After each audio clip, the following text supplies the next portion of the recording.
दुनिया में सबसे खराब क्या होता है? मुर्दा शांति से भर जाना? नहीं, वो नहीं। ठंडी के मौसम में पैर की जो छिंगी उंगली होती है उसका दरवाजे के किनारे से टकरा जाना? नहीं। जब आप सीट छोड़कर साइकिल चला रहे हो तो चैन का उतर जाना? नहीं। राम के रेलवे स्टेशन पहुंचने के पहले ट्रेन का चले जाना? नहीं।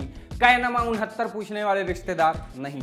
सबसे खराब होता है किसी और की गलती को कंटिन्यू करना और फिर सारा ब्लेम आपके ऊपर आ जाना। ऐसा किसके साथ हुआ शो में आगे बताएंगे, लेकिन उसके पहले बताएंगे आज के शो में क्या है खास। महाराष्ट्र की राजनीति में शिवसेना के खात्मे के लिए शरद पवार ने खेला तगड़ा गेम। सोशल मीडिया की बकैती है। बिहार में बहार है, सड़क में गड्ढे हजार हैं, सड़क बनाने वाला कॉन्ट्रैक्टर फरार है क्या? सरयू किनारे पत्नी को किया किस तो लोगों ने पिटाई कर दी, वीडियो हो गया वायरल। और पिक ऑफ द डे में दिखाएंगे कानून के हाथों से बिलंबे कानों वाली बकरी की तस्वीरें। लेकिन सबसे पहले सोशल मीडिया के आज के दिन के मुख्य समाचार। एक तस्वीर इंटरनेट पर बम्पर चली। तस्वीर दो वाटर डिस्पेंसर्स की है, एक का रंग सफेद और दूसरे का रंग काला, एकदम made for each other type का। सफेद वाले के ऊपर पॉलीथीन ढकी हुई थी। तस्वीर जावरोर नाम के हैंडल से शेयर की गई। तस्वीर शेयर करते हुए उन्होंने लिखा, दोनों को बधाई, ये इतनी वायरल है कि इस पर 16 लाख से अधिक लाइक्स और 2 लाख रीट्वीट है। आप सोच रहे होंगे कि आखिर एक साधारण तस्वीर इतनी वायरल क्यों है?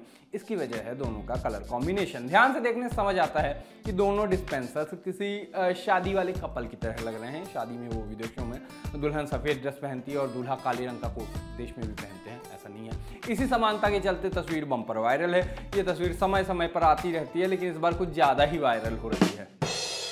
एक वीडियो गोवा से सामने आया। इस वीडियो में कुछ लोग गोवा के बीच पर अपनी एसयूवी चला रहे हैं। ये दोस्त अपनी कार को गोवा के मशहूर अंजुना बीच पर दौड़ा रहे थे, साथ ही वहां पर स्टंट कर रहे थे। बाद में समंदर की तेज लहरों में उनकी कार फंस गई। उन्होंने कार गोवा में रेंट पर ली थी। इसका वीडियो इंटरनेट पर काफी चला और लोगों ने इन दोस्तों पर कार्रवाई की मांग की। लोगों का कहना है कि बीच पर कार ले जाना वैसे भी गलत है और ऊपर से ये इतनी रैश ड्राइविंग कर रहे हैं। खबरों के मुताबिक एसयूवी चलाने वाले व्यक्ति का नाम ललित कुमार दयाल है और वो दिल्ली के मंगोलपुरी इलाके के रहने वाले हैं। ये दिल्ली वाला फैक्ट अगर हम ना बताते तो भी आप अंदाजा लगा ही लेते कि वो कहां से थे। खैर, पूरे मामले पर पुलिस उपाधीक्षक जी दलवी ने बताया कि ललित अंजुना समुद्र तट पर लापरवाही के साथ गाड़ी ड्राइव कर रहा था। उस पर केस दर्ज करके कार्रवाई की जा रही है। हाल ही में एक और वीडियो आया था, इसमें कुछ लोग लद्दाख की पैगोंग झील में कार चलाते नजर आ रहे थे। मतलब लोगों को पर्यटक स्थलों पर गाड़ी घुमाने में क्या मजा आता है। मतलब घूमना है आपको, जाइए आराम से। ऐसी बदफैली करके आप क्या जताना चाहते हैं? ये बड़ा अच्छा शब्द लिखा है रवि ने, बदफैली। वो इतना अच्छा शब्द लिख सकता है, आप अच्छे पर्यटक नहीं बन सकते क्या? सेना भर्ती की अग्निपथ योजना के खिलाफ देश भर में हिंसक प्रदर्शन हुए। इस योजना ने कथित तौर पर जितना युवाओं को नुकसान नहीं पहुंचाया होगा, जितना इन सो कॉल्ड युवाओं ने रेलवे को पहुंचाया। इस हिंसा के दौरान देश के कई राज्यों में रेलवे की प्रॉपर्टी आग में झोंक दी गई, ट्रेनों को आग लगा दी गई, प्लेटफॉर्म तोड़ दिए, पटरियां उखाड़ दी। मतलब जो नहीं करना था वो किया। क्या नॉर्थ क्या साउथ, सब जगह रेलवे प्रॉपर्टी को नुकसान पहुंचने की खबरें आई। ऐसा ही सीन तेलंगाना से सामने आया था। इन हिंसक प्रदर्शनों में सिकंदराबाद रेलवे स्टेशन पर भी आगजनी और तोड़फोड़ की गई थी। अब उसी से जुड़ा एक वीडियो चल रहा है। इस वीडियो में दिख रहा है कि कैसे कुछ लड़के स्टेशन पर खड़ी ट्रेन को जला रहे हैं। 2 वीडियो वायरल हो रहे हैं। वीडियो 17 जून के हैं। इन वीडियोज में एक में दिखता है कि बोगी में लगी सीट पर एक लड़का कागज जला रहा है ताकि आग लग जाए। वहीं दूसरे वीडियो में बोगियों की खिड़कियों और शीशों को तोड़ा जा रहा है। इस मामले में पुलिस ने 10 लोगों को अरेस्ट किया है। वैसे ऐसे छात्र अग्निवीर बनना छोड़िए, प्लेटफॉर्म पर रेल नीर बेचने लायक भी नहीं है। चलिए शो में आगे बढ़ते हैं, करते हैं बात आज के दिन के और बड़े ट्रेंड्स की। महाराष्ट्र में हो रही सियासी उठापटक के बीच गुरुवार के दिन कई बड़ी घटनाएं हुई। पहले तो बागी लीडर एकनाथ शिंदे ने अपनी पावर दिखाई। गुवाहाटी के रेडिसन ब्लू होटल से एक वीडियो सामने आया जिसमें एकनाथ अपने 42 विधायकों के साथ नजर आ रहे हैं। वीडियो सामने आते ही पॉलिटिकल जो ज्ञानी हैं वो कयास लगाने लगे कि अब उद्धव सरकार के ज्यादा दिन बचे नहीं है। वहीं इसके तुरंत बाद पार्टी के नेता, शिवसेना पार्टी के नेता संजय राउत का बयान आया। उन्होंने कहा कि हाँ, एनसीपी और कांग्रेस से गठबंधन तोड़ने के लिए तैयार हैं, बस शिंदे मुंबई आकर उद्धव से बात करें। इन सब पर शिवसेना, महाराष्ट्र पॉलिटिक्स समेत कई हैशटैग ट्रेंड में रहे, बहुत दिनों से हैं। मामले को लेकर लोगों ने कई तरह की बातें कही। किसी ने कहा कि यह सब शिवसेना को खत्म करने के लिए शरद पवार की पॉलिटिक्स है, तो किसी ने कहा कि अब फिर से शिवसेना और बीजेपी मिलकर सरकार बनाएंगी। एक यूजर ने लिखा कि भगवान जाने क्या सच्चाई है, महाअघाड़ी गठबंधन में फार्मूला बना था कि 2.5 साल का मुख्यमंत्री होगा। ऐसा लगता है कि उद्धव ठाकरे जी का कार्यकाल पूरा हो गया है, अब फडणवीस की बारी है। कहीं बीजेपी और शिवसेना ने मिलाकर महाअघाड़ी को बेवकूफ तो नहीं बनाया है। एक दूसरे यूजर ने लिखा कि शरद पवार को ये सरकार बचाने में इसलिए कोई दिलचस्पी नहीं है क्योंकि महाराष्ट्र में कांग्रेस वैसे ही समाप्त हो गई है, अब शिवसेना समाप्ति के कगार पर है। महाराष्ट्र में इसके आगे सीधी भिड़ंत होगी भाजपा और राष्ट्रवादी कांग्रेस के बीच में। शायद महाविकास अघाड़ी बनाने का उद्देश्य ही यही था। एक तीसरे यूजर ने लिखा कि अघाड़ी छोड़ो पिछाड़ी आओ, अघाड़ी पिछाड़ी के चक्कर में लोकतंत्र की और जनता के वोट की धज्जियां उड़ा दी। ये कैसा राजनीतिक खेल जिसमें नेता पास और जनता फेल। एक और यूजर ने लिखा कि संख्या बल में नंबर 1 होने के बाद भी महाराष्ट्र में जिस तरह से बीजेपी को सत्ता से दूर रखने के लिए बेमेल गठजोड़ किया गया, उसका चलना तो कठिन था, लेकिन शिवसेना का यह हिस्ट्री वाकई सबक देने वाला है। एक अन्य यूजर ने लिखा कि अगर एकनाथ शिंदे और शिवसेना के अन्य बागी विधायकों के साथ उद्धव ठाकरे सचमुच बातचीत करना चाहते हैं तो वे वेबिनार क्यों नहीं कर लेते? राउत बार बार उनको मुंबई क्यों बुला रहे हैं? क्या वे इस गलतफहमी में है कि शिंदे और उनके साथी विधायकों को मुंबई बुलवाकर वे ठीक कर देंगे?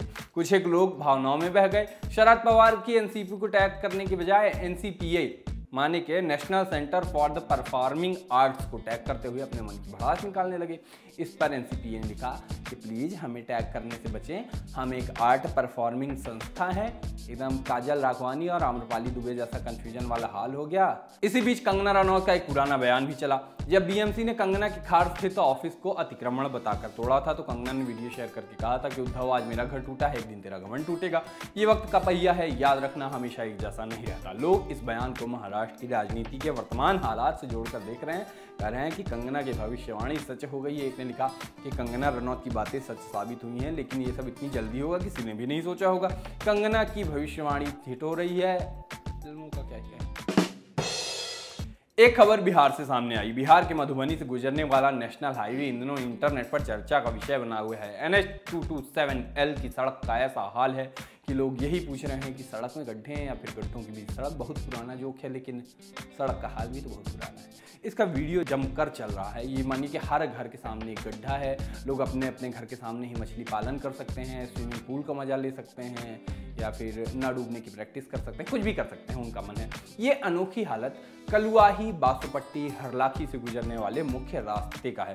सड़क का ऐसा हाल मानसी पट्टी से कलना तक है। सड़क पर काफी गड्ढे हैं। इसी हाईवे पर एक गड्ढा तो 100 फीट का बन गया है। अब इसका वीडियो प्रवीण ठाकुर नाम के व्यक्ति ने ड्रोन से बनाया और शेयर कर दिया और वहीं के बाद बहुत ज्यादा शेयर हुआ। लिखा उनने कि माननीय नितिन गडकरी, नीतीश कुमार जी, ये NH-227 है, कितना गजब का नजारा है। सड़क दिख नहीं रही, गड्ढे अवश्य दिख रहे, छोटे तालाब की शक्ल में। गजब बिहार की अजब गाथा, क्या आप ठोस कार्रवाई नहीं कर सकते? वीडियो और तस्वीरें सामने आने के बाद लोगों ने भी बुरी सड़क में अच्छाई खोजना शुरू कर दिया।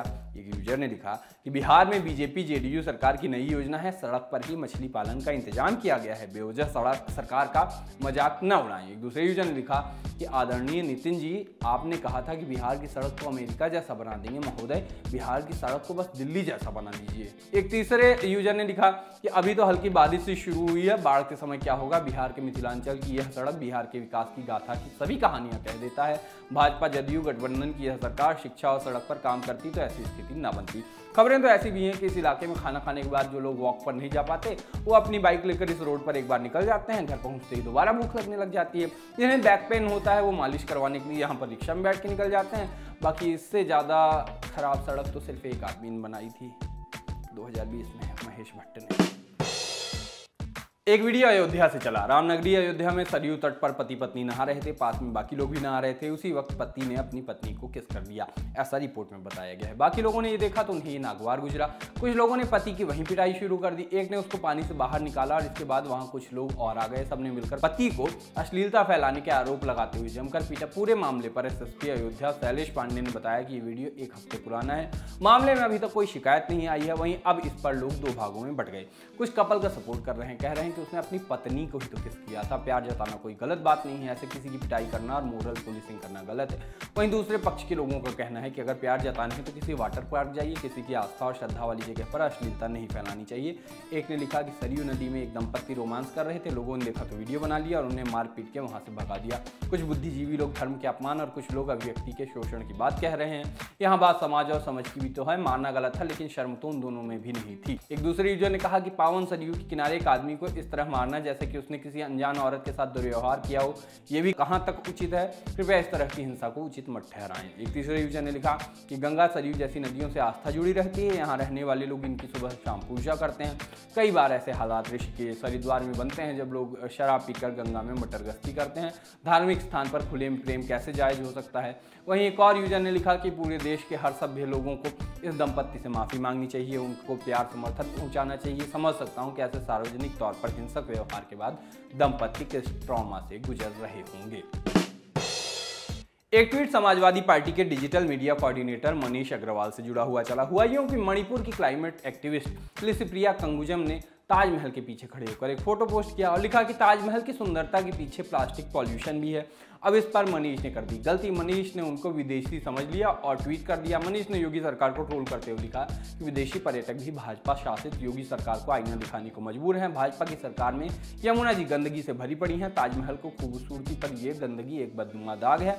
विदेशी पर्यटक द्वारा सरकार को आईना दिखाना बेहद शर्मनाक है। भारत और यूपी की ये छवि भाजपा सरकार ने बनाई है। इस पर लिसिप्रिया कंगुजम ने रिप्लाई करते हुए लिखा कि हेलो सर, मैं एक प्राउड इंडियन हूँ, मैं विदेशी नहीं हूँ। इस पर लोगों ने मनीष को अच्छा ज्ञान दे दिया। बोले कि ऐसे ही लोगों की वजह से नॉर्थ ईस्ट के लोगों के साथ गलत व्यवहार किया जाता है। मामला बढ़ने पर मनीष ने अपनी गलती का सोर्स बताया। लिखा कि इस तस्वीर को कल एक न्यूज चैनल ने दिखाया, लोल वहीं समझ जाना चाहिए था, जिसमें भारत की इस बेटी को विदेशी बताया गया।